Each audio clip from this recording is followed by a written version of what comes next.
United we stand, and divided we fall. A very, very true saying. Jesus Christ said, a house divided against itself will fall.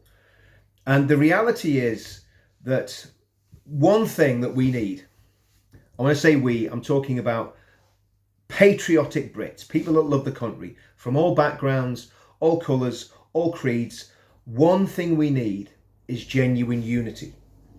And not the sort of false unity that politicians try and whip up. In fact, the reality is we probably need to steer away from politics to a certain extent. Obviously, the solution is always ultimately political, because we need to vote these absolute charlatans out, this political elite that hate us, hate our country, and hate everything that we stand for. They need to go. They need to be delivered onto the scrap heap of history electorally. And if we get this right, we can do that in 2029.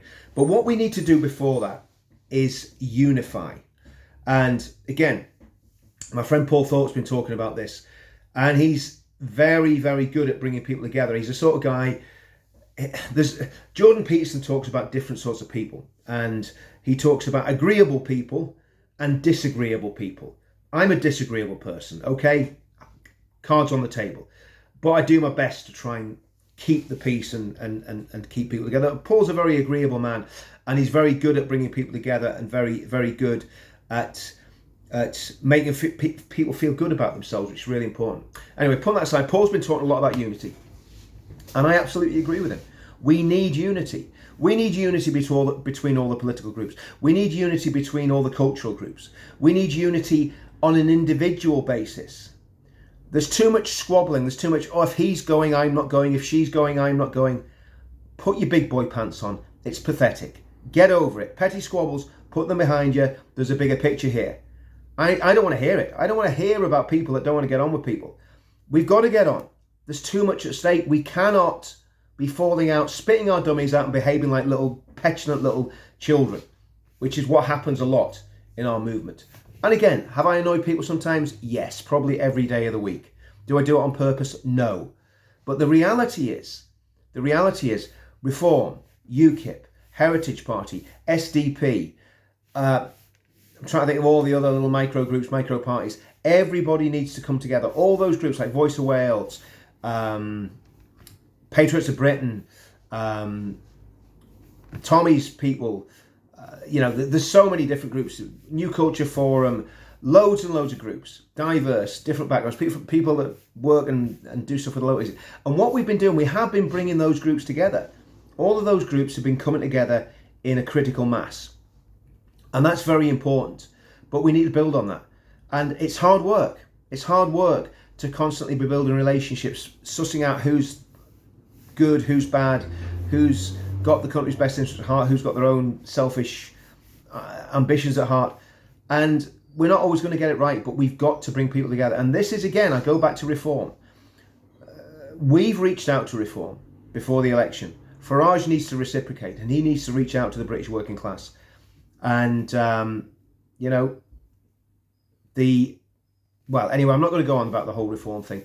But for Reform to work, they need the British working class, because we've got a massive amount of people that we can mobilise, that we can get woken up, politically astute, people who are clever, people who are smart, people who've got a lot of energy, a lot of passion.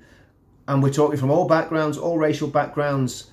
And obviously, the people that primarily have come to our demonstrations and our events that have been plugged into what we've been doing for the past 7 years, there's a lot of energy there that needs to be tapped into. And if it's not tapped into now, it'll be wasted. And if we get that energy and that joint energy and bring it all together, we can do something. But finally, and I've been talking about this for a long time, we started a project about 2 years ago now called The Pledge. And we've been working on it, we've been refining it. And what The Pledge is a statement of principles, of intent, of what we believe, of how we think things need to change, and basically an uplifting encouragement statement that we want people to get behind. And I think when people see the pledge, when we launch it, when people see it and they read it and they understand what it is, they will realise that is something that we can all unify under, because it's very, very much a broad church, but it's not so broad that we let in the goose-stepping Nazis, the globalists, the communists and the Islamists. They're not going to be welcome, okay? unless they change their tune and stop being globalists, goose steppers, communists and Islamists. Then if they repent and realise the error of their ways, they might be able to join the pledge. But the reality is, it's a very, very succinct set of principles that we can put the sort of rules that we can put the country back together under. And we will launch it. We'll be launching it in the next month or so. And once it's launched, there's going to be opportunity for people to sign up. Once people have signed up to that, if they stick to those principles of the pledge, then there's no reason why we can't all work together from all these different groups, all these different parties. You could have people in the Conservative Party signing the pledge. You might even get some people from the Labour Party signing the pledge. I think it was something. I think I said this on a live stream with Paul last night. I met a miner when we were doing the Rate of Britain films. Met him in the pub one night after we'd been filming, and he was from I think he was from Orgreave, where the big battle was in the 1980s. Big tough guy in his 60s. You could tell back in the day he would have been some operator, and he basically said he'd voted Brexit, and he'd seen Tommy's stuff. He liked Tommy. But he was a Labour man, and he was voting Labour. And he wasn't stupid, he was a smart guy. But he was just he hated the Conservatives so much because of what happened under Thatcher with the coal mines, that was still there. But people like him would be able to sign the pledge. And that's what this is about. So I think we've got to put down our petty squabbles, put down our snobbishness or our inverted snobbishness, put down our infighting, put down I hate her, I hate him, nonsense.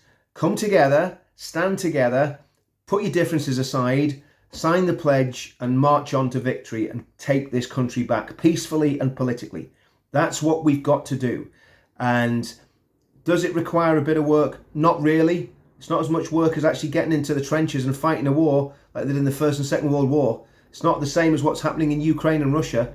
There's not body bags coming home every day. And that's why we've got to do this, because this is probably our last chance to save this country peacefully.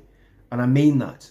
And it's about bringing people together under a common cause, under a common vision of what the United Kingdom should be. That's what the pledge is going to be all about. So let's say it's going to be launched soon. We need to unify. Paul Thorpe's absolutely right in what he's been saying in his videos. I totally agree with him. But we've got to do it. And we've got to start making decisions. And we've all got connections. We can all bring people together. And there's loads of initiatives that we're thinking about when we get the pledge launched. So anyway, unity, unify or die. See you all soon.